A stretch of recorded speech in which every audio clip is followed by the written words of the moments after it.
You've arrived at MagRack. And now, classic cars.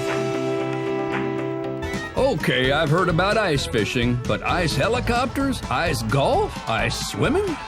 Why not? Because at the Lake George Winter Carnival in upstate New York, it's all about ice. And when there's fun to be had on a frozen lake, there's bound to be ice racing. Ah, the deep north. You gotta love them. While most of the country is paralyzed at the thought of driving on ice, these guys embrace it, head on. For some, it's about aerodynamics and making friction your friend. For others, it's seeing how close you can get without touching. And for some, it's, oh, yikes, ouch. So chill out, Mr. Heat Miser. Grab your woolies and hop on in. We're riding through the slick and snowy world of ice racers.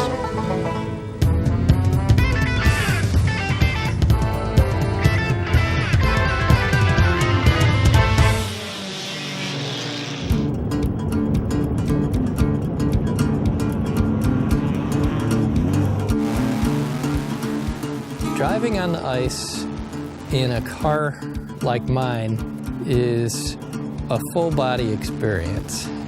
You're going fast, things are coming by you, you can't see, you're getting hit in the face with ice chips and slush, and it's just a full total body experience. On really cold days, your toes are freezing, but you don't think about it till the checkered flag falls. It's really cool. So now you've met Dave Burnham, president of the Adirondack Motor Enthusiast Club in upstate New York. This weekend, his club's holding its biggest ice racing event of the year during the last weekend of the Lake George Winter Carnival. It's one of about 8 racing events held on different lakes in the region from January through March. Every week, a new course and pit area are carved onto the ice by plowers who volunteer their time. No two courses are ever the same. They range from a mile to 1.6 and have all the fun Indy-style straightaway, hairpin lefts, right chicanes, and so on. Keeping it all organized is Dave. But Dave does have a day job, fixing rare citrons at his home in upstate New York. Citrons haven't really been widely imported into the U.S. since '73, so you wouldn't think it's a growth industry. But hey, not many people know how to fix them, and he seems to have a lot on his plate, so why not? It's not surprising Dave's home-built ice racer has Citron roots. It's based on the old Citron SM, which was built in collaboration with Maserati back in the '70s. It's got a Maserati 3-liter V6 engine that puts out 240 horsepower. Major components like the drive axle, transmission, and brakes are all Citron. Everything else is tubular chassis. Dave drives in the A-Class, the fastest and most modified group on the ice. Dave usually brings out another Citron for friends to race, an orange 66 that's been chopped and shortened. Dave might be president of the club, and he held the championship for a decade and a half, but lately a young upstart's shaken up the standings. With his powerful V8 modified dirt track car, driver Matt DiLorenzo's been the consistent point leader for the last year and a half. Lately, Dave's been running a consistent second place. I kind of look at myself as being the new guy. He's been the champion for 14 years, whatever, and I've been winning lately. It's kind of like getting him to think and making him work harder and go faster. Young Matt doesn't have the look of a weathered veteran, but don't be fooled. He's been racing dirt track for over a decade, and he's one of the few guys out here who races year-round.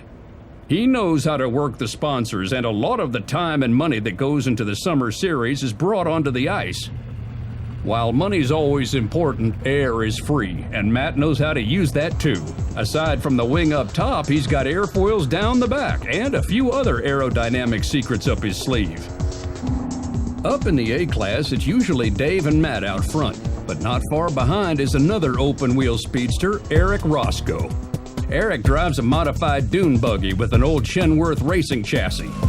It's rear-wheel drive and with a 2.3-liter air-cooled Volkswagen 4-cylinder spitting out about 190 horses.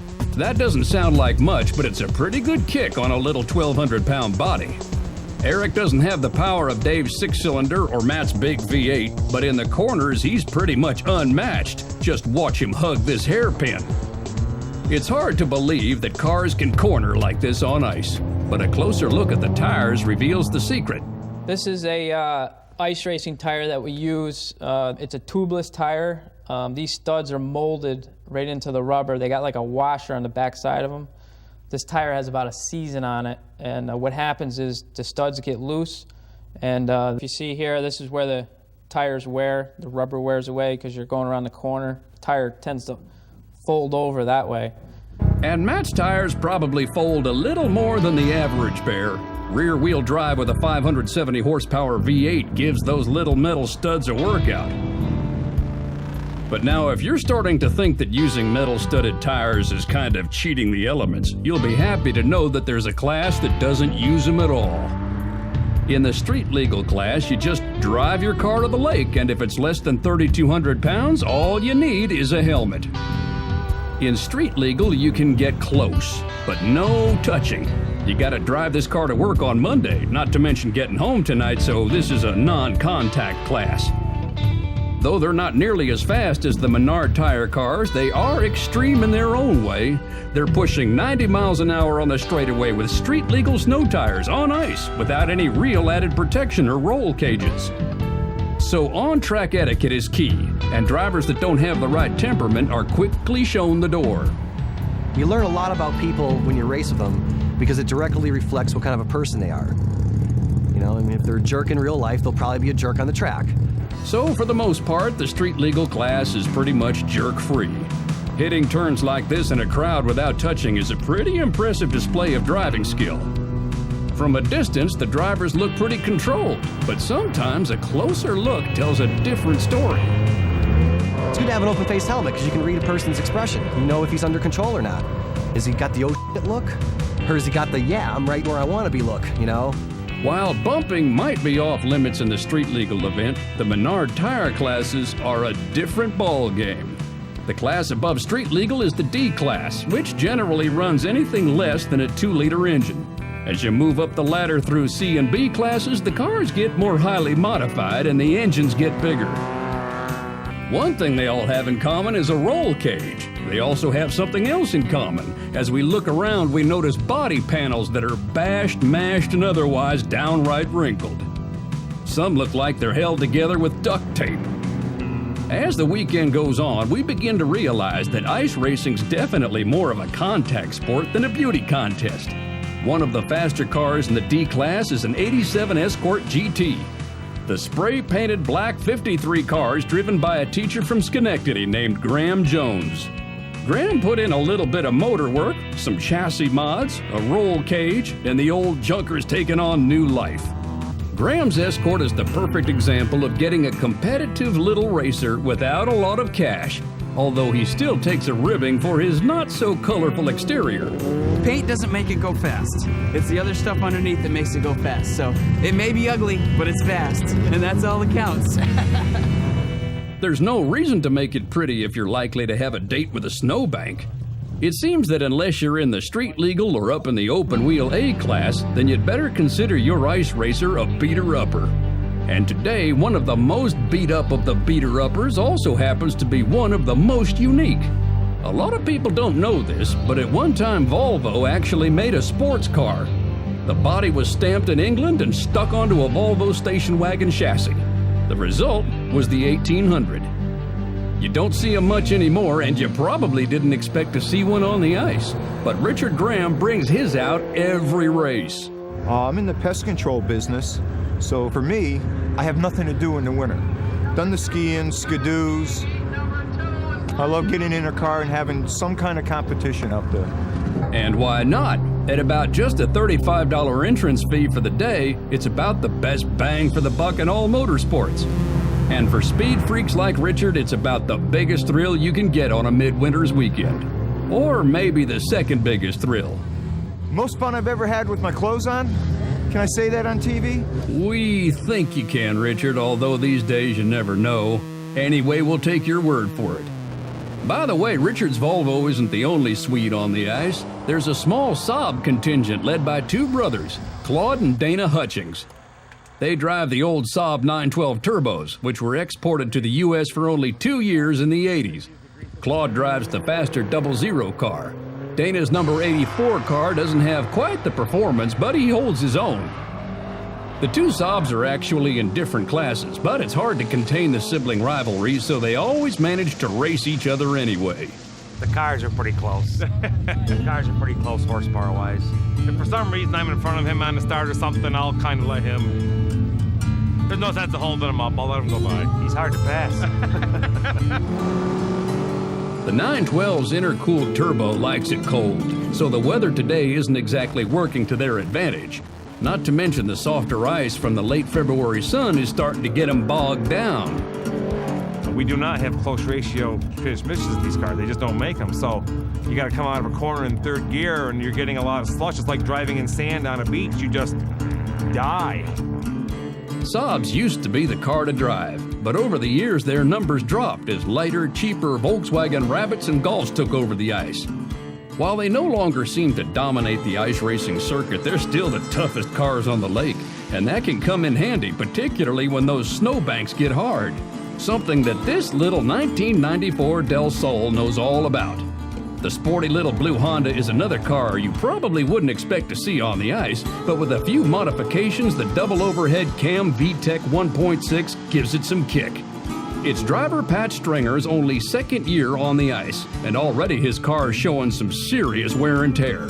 It's the wrinkle effect I have going here. This car was actually almost flawless at the beginning of last year, the body. That will show you what a rookie year will do in ice racing. And speaking of rookies, on every race weekend, there's an opportunity for new drivers to take a shot on the ice. After all of the classes have raced once, there's one race that's open to new drivers. Veteran drivers bring a friend that they approve and trust with their car and then hand over the keys. Right now we're in the backseat of a Rabbit driven by Adam Burrows. Adam's got plenty of summertime racing experience, but hasn't been on ice before, at least not on purpose. Coming down the straightaway, Adam shows his racing experience, going from last all the way to the middle of the pack, but then he heads into the hairpin a little bit fast. Oh, yikes! I'm pretty sure that was the snowbank, although it's kind of hard to tell. Well, Adam, you're an ice racing virgin no more. I think I might have blacked out for a moment, actually. It was pretty jarring. I'm probably going to have a pretty sore shoulder in the morning. So. Left a mark on the car, too, but by all accounts, probably not the first. The good thing about the car this morning is that it was pretty banged up to start with, so you can't really tell what I did and what was already there, so it's kind of a nice rental. Nice rental indeed, but I doubt you're going to see Avis or Hertz volunteering their cars here. Not surprisingly, most of the action happens around the spot Adam caught the snowbank, at the hairpin that arrives on the heel of the straightaway. But it's not the only place. Pay close attention to the rearview mirror at the top of the screen. I guess if a car loses control, it's best if it happens behind you. If a car's in trouble, then a caution flag comes out until the plows can clear the road. Sometimes a car just needs to be pulled off a bank. Sometimes it needs a little more help. Dave is definitely going to be working on that Citron on Monday. While contact isn't encouraged by the club, it's pretty tough to rule out. Cars are going fast and they're on ice. Sometimes it's just unavoidable. Ooh, don't think the camera likes getting hit. Because of their weight, model, engine placement, or whether they're front or rear wheel drive, different cars are just gonna corner differently on ice. And when drivers take corners on different lines, like Richard's old Volvo and a Volkswagen Rabbit, then there's always a chance that at some point they're going to meet up. Ooh, just a kiss. No harm, no foul. Occasionally, a car will even get in trouble when it's all by itself. Case in point, this little D-Class yellow and blue Rabbit. Hey, you forgot your tire. Right here, you can really get a feel for what it's like hitting a corner in a crowd on ice. Now imagine doing this in a total whiteout. By all accounts, today is about as good as it gets in terms of visibility, which is pretty hard to believe looking at this footage. During most races, cold and wind mean you're practically driving blind. You put 20 cars, even the street legal with the small studs, they kick up so much microscopic shards of ice at minus 10 degrees that it becomes a white fog. Total whiteout conditions. But on a weekend like this, when the temperature gets up to the upper 30s, whiteout conditions are replaced by water. It's all right when you're out front. But if you're Dave in your open-air Citron and you're stuck behind fast Matt DiLorenzo, then you're gonna be getting wet. I have on my glove like a motorcycle wiper. So anytime I get hit, I wipe my visor immediately. I also just re-Rain-X'd my helmet, so stuff that hits it comes off. That's why A-Class is kind of a full body experience. We decided we wanted to check out this experience for ourselves, even if not the full body variety. In charge of our little tour de lake was Byron Seyfried in his D-Class Honda Civic. Comfortable? Actually, no. Barreling down a straightaway 80 miles an hour on a sheet of ice is pretty unnerving, especially with that hairpin turn coming up. Whoa! Oh, this is nothing. I'm not even going that hard yet. You get used to it. Just slide, that's all. Just sliding, huh? Tell that to this guy. But we got to admit it's a pretty cool feeling, and snowbanks are a lot less intimidating than guardrails or Jersey walls. In the second street legal race of the day, the snowbanks got a little workout. Maybe because it was one of the last races of the year, or maybe the conditions were getting a little sloppy. But for some reason, the street legal drivers seemed a little more zealous the second time around. Ouch! Even Dave Fazzino, who's known for his drive control skills, got up close and personal with a snowbank. Hey, all-wheel drive, no problem. All the enthusiasm of the street legal race seemed to carry over to the grand finale, the last race of the day, where all the Menard class cars A through D class take to the ice at the same time. Because of the sheer number of cars, the finale's the wildest race of the day. Off the bat, the fastest cars leave the rest of the fray behind. Soon, the race falls into a familiar order. Matt DiLorenzo gets out front. Dave's right on his tail, followed by Eric Roscoe in the old blue dune buggy. Behind them comes Hutchings Saab contingent, the Escort, the Del Sol, so on down the line. The grand finale's got a reputation for getting wild, and this one was no disappointment. At the hairpin, the action's thick. One of the first casualties is Richard Graham, who gets elbowed to the outside and gets up on a bank. His old Volvo's picked up a few more wrinkles today, but somehow we get the feeling he'll be back. After all, what doesn't kill you makes you stronger, right? If you're scared, people don't come back. You just can do it or you can't.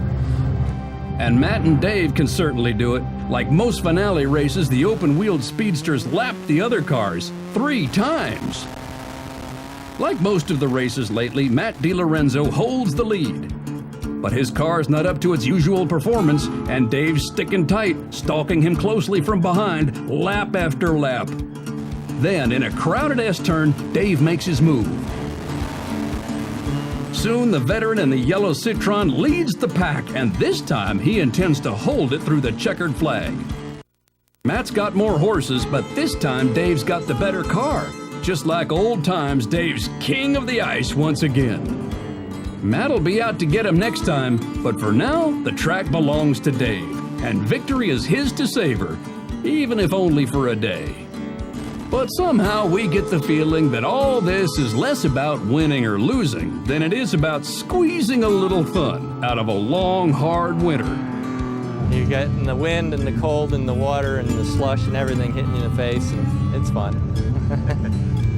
Racing's a disease, you know, it's just, you want to go faster and faster and faster. And, you know, I started out in a car like this, and now I'm here. You just keep wanting to go faster and faster. And someday you're going to be old, and you're going to pass away, and you're not going to be young and fast. So enjoy it while you're young and fast.